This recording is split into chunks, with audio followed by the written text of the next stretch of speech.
Hello friends, this is Sonu. First of all, I would like to say welcome all of you to the Mathematics Center. Friends, today I am going to share with you a very important topic which is a part of real analysis. Friends, today I am going to share with you the name of the topic which is sequence. So let's begin with our chapter. But before coming to the chapter, I would like to give you a glance at what we will discuss later on this part of video. So friends, first of all, we will begin with the terms which use a sequence, and then we will try to know that what is real sequence, and then we will also know that how can we write a sequence, how can we represent a sequence, how can you describe a sequence. We will try to know.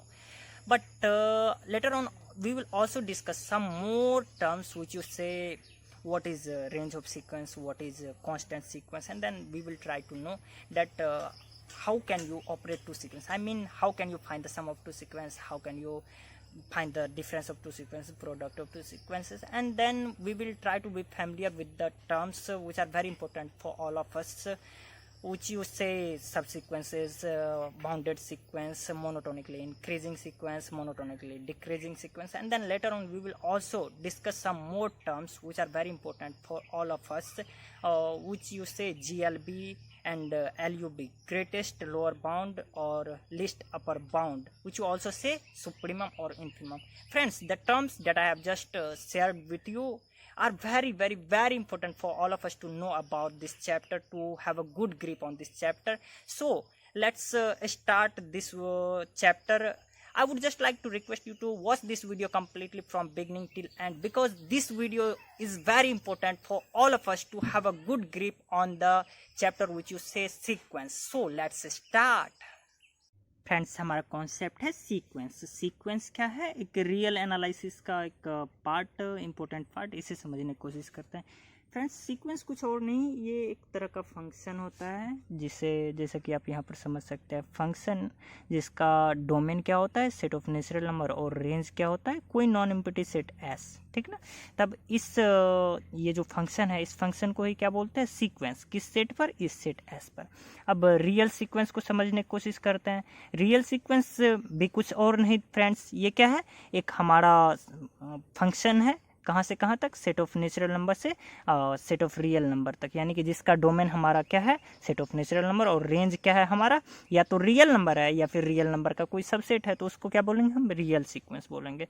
हम अपनी आगे की discussion में बार बार real sequence ना बोल करके सिर्फ sequence बोलेंगे, तो सीक्वेंस का मतलब आप रियल सीक्वेंस समझ लीजिएगा.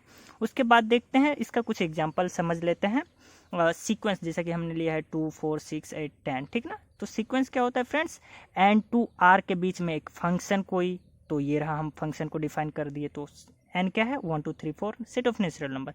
अब इसको जैसे एन का वैल्यू रखिएगा 1, 2 के पास जाएगा ये, तो ये वाला जो सेट है हमारा, रेंज जो है वो क्या है? रियल नंबर का सबसेट है. तो इसे क्या बोलिएगा आप? इसे रियल सीक्वेंस बोलिएगा, है ना? एक रियल सीक्वेंस का एग्जाम्पल ये हो गया. अब एक बार देख लेते हैं फंक्शन क्या होता है. फंक्शन यदि आप समझना चाहे तो फंक्शन के बारे में मैं आपको एक बार बता दूं. फंक्शन ये कुछ और नहीं होता है दोस्तों, दो नॉन एम्प्टी सेट के बीच में एक ऐसा रिलेशन, एक तरह का रिलेशन जिसमें सेट ए के प्रत्येक एलिमेंट के कॉरस्पॉन्डिंग सेट बी में एक यूनिक एलिमेंट मिलता है. ठीक ना? देखिए, सेट ए के, मान लीजिए पहला सेट इसको दूसरा सेट मान लीजिए, दोनों नॉन एम्प्टी है. सेट ए के प्रत्येक एलिमेंट के कॉरस्पॉन्डिंग सेट बी में एक यूनिक एलिमेंट मिल रहा है. ठीक ना? तो इसी को फंक्शन बोलते हैं. वैसे फंक्शन के बारे में आप 12th क्लास में काफ़ी अच्छे से पढ़ चुके हैं. खैर, मैं फंक्शन के बारे में ज़्यादा कुछ डिस्कस नहीं करूँगा. तो आगे बढ़ते हैं और आइए अब फ्रेंड हम समझने की कोशिश करते हैं कि किसी भी फंक्शन को हम किस तरीके से रिप्रेजेंट कर सकते हैं. तो फ्रेंड्स, किसी फंक्शन को हम इन तरीक़ों से रिप्रेजेंट कर सकते हैं, जिसमें पहला है हमारा लिस्ट फ्यू टर्म्स. कुछ टर्म्स को हम लिस्ट कर देते हैं जिससे हमें पता चलता है जो हमारा सीक्वेंस क्या है. जैसे कि सीक्वेंस को हम कुछ इस तरीके से यहाँ पर यदि लिख रहे हैं 1, 8, 27 और उसके बाद 64, इस तरीके से अगर कुछ टर्म्स को दे दिए तो ये हमारा कुछ आइडिया मिल जाता है, जो क्या, जो हमारा सीक्वेंस किस तरीके से आगे बढ़ने वाला है. ये हमारा सीक्वेंस कैसा है? N cube. कुछ इस तरीके से एक ऐसा सीक्वेंस जिसका एन टर्म्स एन क्यूब है, इस तरीके से आगे बढ़ रहा है. ठीक ना? तो इसी सेम सीक्वेंस को हम दूसरे तरीके से कैसे लिखते हैं? एन टर्म्स के फॉर्म में. उसे कैसे लिखते हैं फ्रेंड्स? कि इसी को कुछ इस तरीके से 1 लिख देते हैं, 8 लिख देते हैं, कॉमा कॉमा कॉमा, और यहाँ पर एन क्यूब कर देते हैं. तो इससे भी हमको पता चल जाता है जो सीक्वेंस हमारा क्या चीज़ है. या फिर इसको कुछ और इस तरीके से भी लिखा जा सकता है. किस तरीके से लिखते हैं फ्रेंड्स आप? कि एक ऐसा सीक्वेंस, जैसे Sn ले लीजिए, Sn कुछ इस तरीके से है कि n क्यूब है, ठीक ना, क्या चीज़ है, ये है हमारा n क्यूब है, कुछ इस तरीके से आप इसे डिफाइन कर सकते हैं। या फिर दूसरा सिंपली आप कर सकते हैं क्या चीज़, और दूसरे तरीके से n क्यूब लिख दीजिए, ये हो गया आपका सीक्वेंस डिफाइन, ठीक ना। जहाँ पर यहाँ पर n कहाँ से कहाँ तक है, n हमारा नेचुरल नंबर से बिलोंग्स कर रहा है, ठीक ना। चलिए ठीक, तो ये हो गया ये सीक्वेंस को nth टर्म्स के रूप में लिखना। अब आगे बढ़ते हैं और देखते हैं रिकर्सन फॉर्मूला की मदद से हम सीक्वेंस को कैसे डिफाइन कर सकते हैं, ठीक ना। रिकर्सन फॉर्मूला क्या होता है स्टूडेंट्स, कि कोई nth टर्म्स का n-1 टर्म्स या फिर nth टर्म्स का n+1 टर्म्स के बीच में एक रिलेशन का दिया हुआ रहना, ठीक ना। जैसे कि यदि मैं यहाँ पर लिख दूं कि a1, कुछ टर्म्स दी हुई रहती है, पहली दूसरी कुछ टर्म्स दी हुई रहती है, जैसे मैं ले लिया यहाँ पर a1 इतना है, और इस सीक्वेंस को कैसे मैं डिफाइन कर रहा हूँ कि an का रिलेशन मैं दे रहा हूँ किसके साथ, an+1 का किसके साथ, पहला टर्म्स जो है ये हमारा an, यानी कि इससे एक पहला वाला टर्म्स, उसका मैं 3 गुना कर ले रहा हूँ यहाँ पर, ठीक ना। तो चलिए ठीक, तो इसको डिफाइन करते हैं। इसको कैसे आप डिफाइन कीजिएगा फ्रेंड्स, तो ये हमारा सीक्वेंस कुछ किस तरीके से जाएगा, पहला टर्म्स हमारा 1 हो गया, इसी तरीके से दूसरा टर्म्स यदि फाइंड करेंगे तो 3 से मल्टीप्लाई कर देंगे, पहले वाले टर्म्स में कर दिए, उसके बाद तीसरा टर्म्स फाइंड करेंगे तो दूसरा टर्म्स में 3 से मल्टीप्लाई कर देंगे, यानी कि 9, कुछ इस तरीके से जाएगा। तो ये कुछ और नहीं, ये वाला सीक्वेंस को हम कुछ इस तरीके से भी लिख सकते हैं। कौन सा सीक्वेंस है ये हमारा, ये आपका क्या चीज़ आ रहा है फ्रेंड्स, यहाँ पर n के पावर आप कह सकते हैं क्या चीज़, सॉरी, आप कुछ इस तरीके से लिख सकते हैं 3 के पावर n-1। आप रख करके देखिए, यदि 1 रखते हैं तो 3 के पावर 0 1 आ जाता है, 2 रखते हैं तो 3 के पावर 1 3 आ जाता है। तो ये हमारा सीक्वेंस हो गया, ठीक ना। आगे बढ़ते हैं और समझने की कोशिश करते हैं range of sequence. Range of sequence ये क्या होता है, इससे पहले भी मैंने डिस्कस किया हूँ, एक बार फिर से कर लेते हैं। The set of all distinct terms of A sequence, एक सीक्वेंस हम ले लेते हैं कुछ इस तरीके से। हाँ फ्रेंड्स, मैं यहाँ पर क्लियर कर देना चाहूँगा, सीक्वेंस को डिनोट करने का 2 तरीका है। कौन सा तरीका है कि यदि कोई सीक्वेंस हमारे पास Sn है, किसी सीक्वेंस का nth टर्म्स Sn दिया हुआ है, तो इसे डिनोट कैसे करेंगे, 2 सिंबल से, या तो इस तरीके से डिनोट किया जाता है, या फिर इसी को Sn को किस तरीके से आप डिनोट करते हैं, इस सिंबल से डिनोट करते हैं। तो सीक्वेंस को डिनोट करने का ये 2 तरीका हमारे पास है, हम इन्हीं में से किसी एक का यूज करते रहेंगे, ठीक है ना। तो रेंज ऑफ सीक्वेंस इसे समझते हैं। ये क्या है फ्रेंड्स, कोई सीक्वेंस -1n दिया हुआ है हमारे पास, तो n का वैल्यू जैसे जैसे हम रखेंगे 1 2 3, तो हमारे पास क्या आएगा, -1 +1 -1 +1 -1 +1, इस तरीके से आगे बढ़ता रहेगा। तो इसमें डिस्टिंक्ट टर्म अलग अलग कितने टर्म्स है, 2 ही टर्म्स है, -1 और 1, तो उसको मैंने यहाँ पर एक सेट में कर दिया हूँ, ठीक ना। तो इसे क्या बोलिएगा आप, रेंज ऑफ सीक्वेंस। इस सीक्वेंस का रेंज क्या है हमारा, फाइनाइट है, ठीक है ना। आगे बढ़ते हैं, ये दूसरा सीक्वेंस ले रहे हैं हम, इसमें n का वैल्यू जैसे जैसे आप वेरी कीजिएगा, तो ये कहाँ से कहाँ तक जा रहा है फ्रेंड्स, यहाँ पर देख सकते हैं n का वैल्यू कहाँ से कहाँ तक जा रहा है फ्रेंड्स, ये हमारा 1 से लेकर के n तक, यानी कि इन्फिनिटी आगे बढ़ता चला जा रहा है, ठीक है ना। तो इसे आप क्या बोलिएगा, जैसे n का वैल्यू 1 रखिएगा 1, 2 रखिएगा 1/2 1/3, इसी तरीके से आगे बढ़ता रहेगा। और ये वाला जो सीक्वेंस है हमारा, ये क्या है, इनफाइनाइट सीक्वेंस है, बिकॉज यहाँ पर नंबर ऑफ एलिमेंट्स कितने हैं, मतलब इनफाइनाइट है, इसे हम काउंट नहीं कर सकते, तो इसे क्या बोलिएगा आप, इनफाइनाइट सीक्वेंस, ठीक ना। रेंज इसका क्या है, इनफाइनाइट है। अब देखते हैं कोई सीक्वेंस है हमारे पास फ्रेंड्स Sn = a, यानी कि Sn का वैल्यू हम कुछ भी रखें, टर्म्स क्या आने वाला है हमारा, ए ही आने वाला है, S1 भी a, S2 भी a, S3 भी a, तो हम क्या बोलेंगे इसे, एक ही टर्म्स, सिंगलटन सेट हमारा क्या मिलेगा, a, इसी को क्या बोलिएगा आप, इसका रेंज कितना हो गया, सिर्फ सिंगलटन a, और इसको क्या बोलते हैं आप, कांस्टेंट सीक्वेंस। क्यों, क्योंकि इसका n के वैल्यू पर डिपेंड नहीं करता, एक ही कांस्टेंट टर्म्स आ रहा है, बार बार सिंगलटन टर्म आ रहा है, ठीक ना। अब उसके बाद देखते हैं फ्रेंड्स, 2 सीक्वेंस कब इक्वल हो सकता है। 2 सीक्वेंस यहाँ पर यदि आप Sn और Tn के बारे में बात कीजिए, तो वो इक्वल एक ही शर्त पे होगा कि किसी भी n के लिए Sn और Tn का वैल्यू बराबर हो, तब वो दोनों सीक्वेंस इक्वल होगा। अब उसके बाद फ्रेंड डिस्कस करते हैं, हमारा अगला टॉपिक है ऑपरेशन ऑन सीक्वेंस, ठीक ना। ये क्या होता है फ्रेंड्स, कि 2 ऑपरेशन यदि हम 2 सीक्वेंस हमारे पास दिया हुआ रहे, तो उसका ऑपरेट हम कैसे करेंगे, उसका सम को किस तरीके से डिनोट करेंगे, उसका डिफरेंस को, उसके प्रोडक्ट को, ये सारा कुछ सीख लेते हैं। मान लेते हैं हमारे पास दो सीक्वेंस SN और TN ये दिया हुआ है, हम देखिए डिनोट कैसे किया, ये वाला सिंबल से, ठीक ना। चलिए उसके बाद क्या है, सम ऑफ सीक्वेंस हम कैसे फाइंड करेंगे, SN प्लस TN, कुछ इस तरीके से लिख देंगे, दोनों को जोड़ देंगे और ये रहा सीक्वेंस का हमारा सिंबल, ये रहा, कर दिया हमने। और सीक्वेंस को ये सिंबल के साथ तो लिखा ही जाता है, मतलब ब्रैकेट के अंदर इनक्लोज किया जाता है। यहाँ पर आप कुछ इस तरीके से भी कर सकते हैं अगर आप चाहे तो। इसका मतलब क्या हुआ, n का वैल्यू हम बता रहे हैं 1 से बड़ा है हमारा, कहाँ तक है, इन्फिनिटी तक है। डिफरेंस को इसी तरीके से कैसे डिनोट करेंगे फ्रेंड्स, SN माइनस TN कर देंगे और दोनों को इनक्लोज कर देंगे with in the braces like this one. And product कैसे करेंगे, तो सिंपल सा आप समझ गए होंगे, SN इंटू TN कर देंगे, ठीक ना।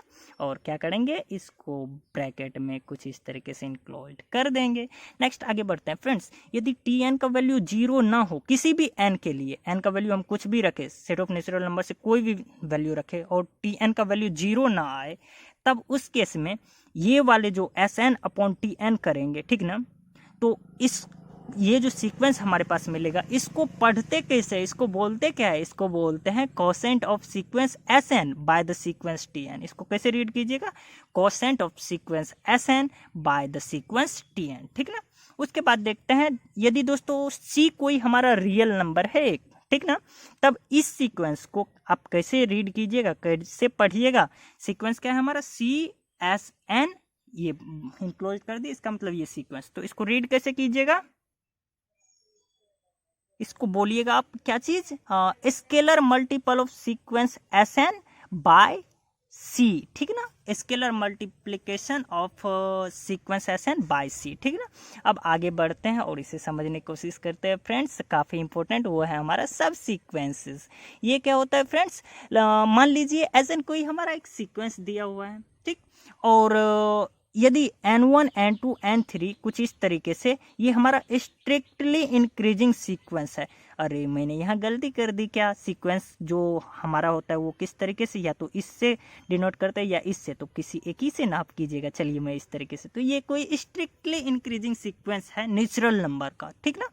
तब हम क्या कर रहे हैं, तब SN के जगह पर हम SN1 ले लेते हैं, SN2 लेते हैं और SN3 ले लेते हैं, और ये जो इस तरीके से जो सीक्वेंस हमें मिलेगा उसे क्या बोलेंगे, हम इस SN का सब सीक्वेंस बोलेंगे। उम्मीद करता हूँ अभी जो मैं बताया इसमें कुछ नहीं समझ में आया होगा, एक एग्जाम्पल के थ्रू समझने की कोशिश करते हैं और आशा दिलाता हूँ कि काफ़ी अच्छे से समझ में आएगा, ठीक। तो आगे बढ़ते हैं फ्रेंड्स और एक एग्जाम्पल लेते हैं, ठीक। फ्रेंड्स हम एक एग्जाम्पल ले रहे हैं, क्या चीज़, एक SN ले रहे हैं, जिसका n टर्म्स हम कुछ इस तरीके से डिफाइन कर दे रहे हैं, -1 के पावर क्या, n कर दे रहे हैं, -1 के पावर n, और इसको डिनोट कैसे करते हैं सीक्वेंस को, कुछ इस तरीके से। तो इसका ये हमारे पास किस तरीके से आएगा, यदि n का वैल्यू 1 रखते हैं तो -1 आएगा, फिर 1 आएगा, फिर -1 आएगा, फिर 1 आएगा, कुछ इस तरीके से यूं आगे बढ़ता चला जाएगा, ठीक है ना फ्रेंड्स। अब क्या कर रहे हैं, इसमें आपको जो गौर करने वाली बात है वो क्या है, समझने की बात है। यहाँ पर यदि इसको SN आप बोलते तो यहाँ पर S1 का वैल्यू क्या है, S1 का वैल्यू -1 आया है, S2 का वैल्यू कितना आया है फ्रेंड, 1 आया है, S3 का वैल्यू कितना आया है, -1 आया है, S4 का वैल्यू कितना आया है, 1, कुछ इसी तरीके से आगे बढ़ता जा रहा है ना फ्रेंड्स, ठीक है। अब क्या कर रहे हैं हम कि एक नंबर दे रहे हैं आपको, क्या चीज़, देखिए किस तरीके से फ्रेंड्स। मुझे ये बताइए आप कि मैं एक ले रहा हूँ N1 का वैल्यू, मैं ले रहा हूँ क्या चीज़, 1 ले रहा हूँ, ठीक। और इसी तरीके से N2 का वैल्यू क्या ले रहा हूँ मैं, 3 ले रहा हूँ, N3 का वैल्यू क्या ले रहा हूँ मैं, ये मैं 5 ले रहा हूँ, इस तरीके से, ठीक ना। अब क्या करते हैं यहाँ पर देखिए फ्रेंड्स, ये जो हमारा सीक्वेंस देखिए कंसीडर कीजिए, यहाँ पर समझने की कोशिश कीजिए, N1 N2 N3, इसी को हमको समझना है, जो ये strictly increasing sequence of natural number. इसका मतलब क्या हुआ, अब देखिए फ्रेंड्स, ये वाला जो सीक्वेंस है हमारा N1, N2, N3, इसी तरीके से आगे बढ़ता जा रहा है ना। तो इसको तो कुछ इस तरीके से भी लिख सकते हैं आप, N1 का वैल्यू आप पुट कीजिए 1, इसका वैल्यू पुट कीजिए 3, इसका वैल्यू 5, और इस तरीके से आगे।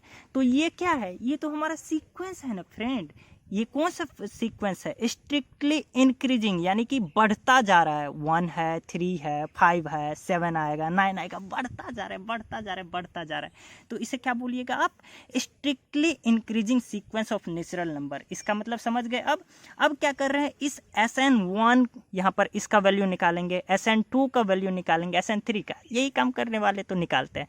नाउ अब हम क्या करेंगे फ्रेंड्स, ये वाला चीज़ का वैल्यू निकालते हैं, SN1, SN2, SN3, इसी तरीके से आगे बढ़ते रहेंगे यूं। इसका वैल्यू निकालते हैं। इसको कुछ इस तरीके से भी लिख सकते हैं फ्रेंड, कैसे, तो SN1 का वैल्यू निकालिए, यानी कि SN1, N1 कितना है हमारा, 1 है, यानी कि S1 का वैल्यू कितना है फ्रेंड्स, -1। गुड, बहुत अच्छा। चलिए N2 का, SN2 का वैल्यू रखिए, N2 मतलब 3, यानी कि S3 का वैल्यू कितना है, -1। इसी तरीके से उसके बाद S5 का निकालिएगा, ये भी -1 आएगा और यूं ही बढ़ता चला जाएगा। अब फ्रेंड्स इसी को तो आप बोलते हैं क्या चीज़, ये जो हमारा SN एक सीक्वेंस था, इसका सब सीक्वेंस बोलते हैं, यानी कि ये वाला चीज़ हमारा क्या है, ये जो एक एग्जांपल लिया हूँ मैंने, इसका एक सब सीक्वेंस है। इसका दूसरा सब सीक्वेंस मैं बनाने की कोशिश करूँ, चलिए ठीक है, दूसरा एक एग्जांपल लेते हैं और समझने की कोशिश करते हैं। क्या फ्रेंड्स, कि हम N1 का वैल्यू इस बार क्या ले रहे हैं, 2 ले रहे हैं। N2 का वैल्यू क्या ले रहे हैं, 4 ले रहे हैं। N3 का वैल्यू क्या ले रहे हैं, 6 ले रहे हैं, और इसी तरीके से आगे बढ़ते जा रहे हैं। अब हम क्या करेंगे, फिर से N1, N2, N3 का वैल्यू को हम कुछ इस तरीके से लिख सकते हैं, 2, 4, 6, और इस तरीके से आगे बढ़ते चले जाएंगे। ये क्या है, ये तो हमारा strictly increasing sequence of natural number है। ठीक फ्रेंड्स, तो अब क्या करेंगे, हम इस SN1, SN2, SN3 का वैल्यू फिर से फाइंड करेंगे, जहाँ पर N1 हमारा 2, N2, 4, N3, 6 इस तरीके से है, तो हम फाइंड करते हैं। तो कैसा आएगा सीक्वेंस, SN1, SN2, इसी तरीके से ये कुछ इस तरीके से हम इसको लिख सकते हैं। SN1 का वैल्यू फाइंड कीजिए फ्रेंड्स, N1 का वैल्यू 2, यानी कि S2 कितना है हमारा, 1 है, 1 रख दिया मैंने। फिर से N2 कितना, 4, यानी कि S4 कितना है हमारा, 1 है, और इसी तरीके से S6 निकालिएगा, इसी तरीके से आगे बढ़ते चले जाइएगा, तो इस तरीके से आएगा। तो क्या हो गया, ये वाला सीक्वेंस जो आया हमारा और ये वाला जो सीक्वेंस आया, ये वाला इसका सब सीक्वेंस है। हम जो एग्जाम्पल लिए थे इस सीक्वेंस का सब सीक्वेंस है। उम्मीद करता हूँ काफ़ी अच्छे से ये समझ में आया होगा। अब आगे बढ़ते हैं फ्रेंड्स, अब समझने की कोशिश करते हैं बाउंडेड सीक्वेंस क्या होता है।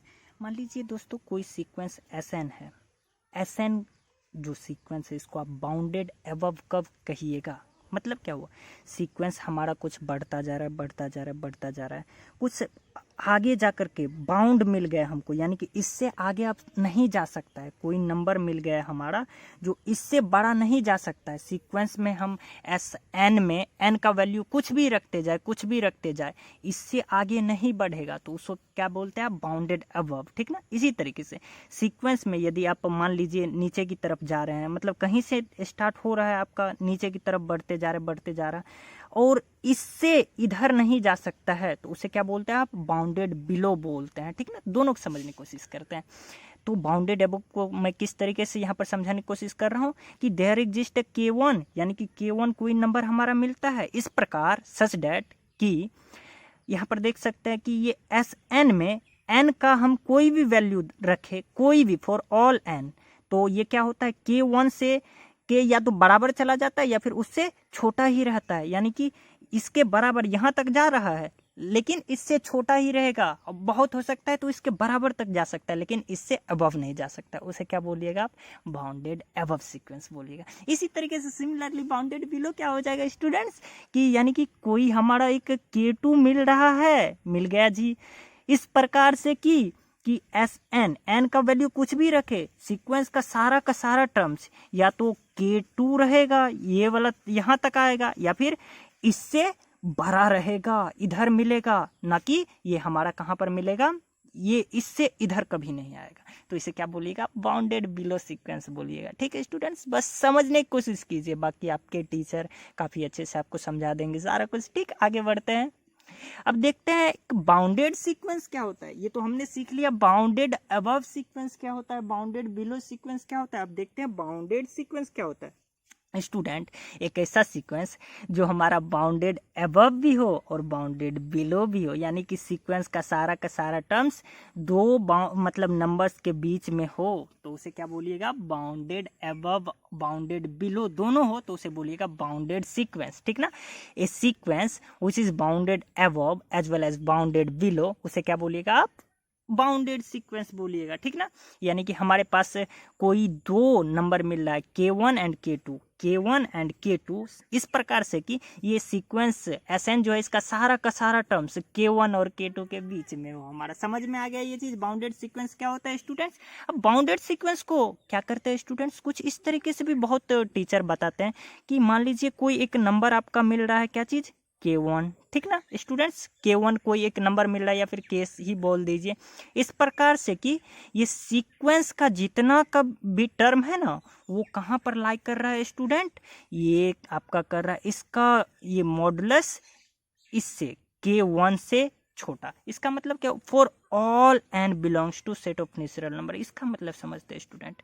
Sn is less than equal to K1 का मतलब क्या हुआ कि जब इसका ग्रेटेस्ट, ये इसको हटाइएगा मॉडुलस को तो ये क्या आएगा स्टूडेंट, Sn का वैल्यू कहाँ से कहाँ तक जाएगा, ये K1 से माइनस K1 से ये K1 के बीच में, यानी कि दो हमारा बाउंड मिल रहा है, क्या चीज़, एक लोअर बाउंड और एक अपर बाउंड, और इन दोनों के बीच में ये हमारा क्या है, सीक्वेंस का सारा टर्म्स लाइक कर रहा है तो इसको क्या बोलिएगा आप, बाउंडेड सीक्वेंस। ठीक है स्टूडेंट्स, आगे बढ़ते हैं।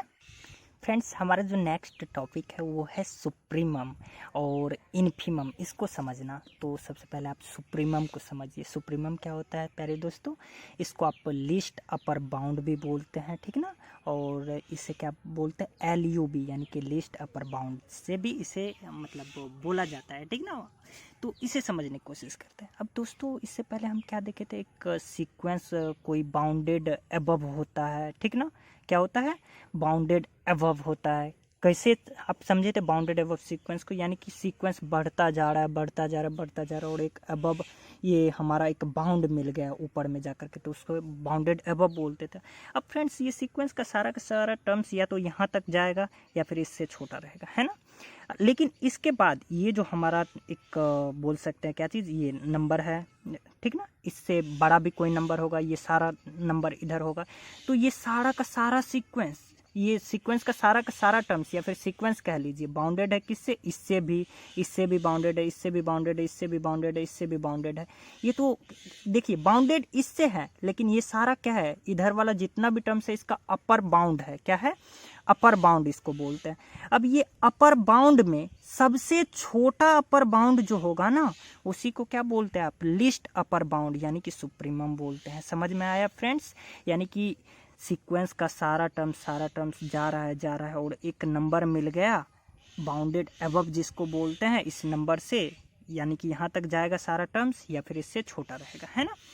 लेकिन ये वाला जो आपका यहाँ से इधर का टर्म्स है उसको क्या बोलते हैं आप, अपर बाउंड बोलते हैं। और इस अपर बाउंड में सबसे छोटा बाउंड जो होता है अपर बाउंड होता है, यानी कि लिस्ट अपर बाउंड होता है, उसी को क्या बोलते हैं आप, सुप्रीमम बोलते हैं। समझ में आ गया होगा फ्रेंड्स।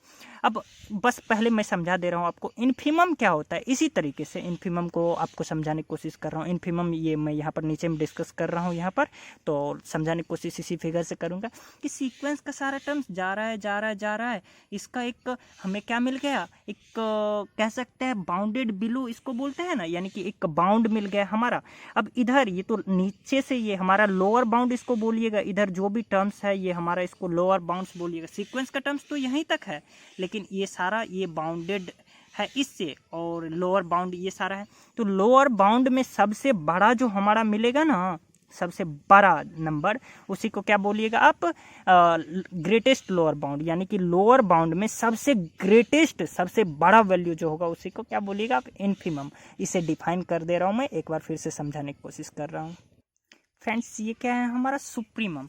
मान लीजिए कि ये कोई हमारा एक सेट है, ये सेट M1 M2 ये किस चीज़ का सेट है, with the set of upper bounds of sequence Sn। Sequence कोई एसएन है और उसका जो अपर बाउंड हमारे पास जितना भी मिल रहा है उसका एक सेट मैंने ये ले लिया हूँ। अब इस सेट में से फ्रेंड यदि कोई हमारा एक देयर एग्जिस्ट एम, कोई एक एम ऐसा मिल रहा है जो कि सबसे छोटा है इसमें, तब उस एम को आप क्या बोलिएगा, सुप्रीमम बोलिएगा। किसका? इस सीक्वेंस एसएन का। इसी तरीके से सिमिलरली आप इन्फीमम को कैसे समझिएगा फ्रेंड्स, कि मान लीजिए ये वाला चीज़ हमारा क्या है, ये सेट ऑफ लोअर बाउंड्स है। किसका जी? सीक्वेंस एसएन का लोअर बाउंड्स का सेट ये हमारे पास है। अब इसमें यदि कोई एन हमारा इस तरीके का मिल रहा है जो कि सबसे बड़ा हो, इसमें ग्रेटेस्ट हो, तब ये जो एन मिलेगा हमारा उसको क्या बोलिएगा आप, then n is called infimum. माफ़ी चाहूँगा मेरे राइटिंग के लिए, यहाँ पर काफ़ी गंदा लिख रहा हूँ, सॉरी इसके लिए। और उम्मीद करता हूँ फ्रेंड्स ये इन्फीमम और सुप्रीमम आपको थोड़ा बहुत समझ में आया होगा। अगर ना भी समझ में आए तो घबराने का नहीं, ठीक ना। इसी तरीके से आगे इंटरेस्टिंग वीडियोस में लाता रहूँगा, उसमें भी कई बार मैं डिस्कस करूँगा ये सुप्रीमम इन्फीमम के बारे में, तो आपको समझ में आएगा ही। जब चीज़ों के पीछे पड़ जाते हैं आप तो समझ में नहीं आएगा। ऐसा होता है? कभी नहीं होता है। मैथ के स्टूडेंट के लिए तो खैर वो तो और ज़्यादा क्या बोल सकते हैं, मेहनती होते हैं और आलसी भी होते हैं, ठीक ना। तो फ्रेंड्स मिलते रहेंगे आपसे इसी तरह के इंटरेस्टिंग वीडियोज़ के साथ, तब तक के लिए धन्यवाद।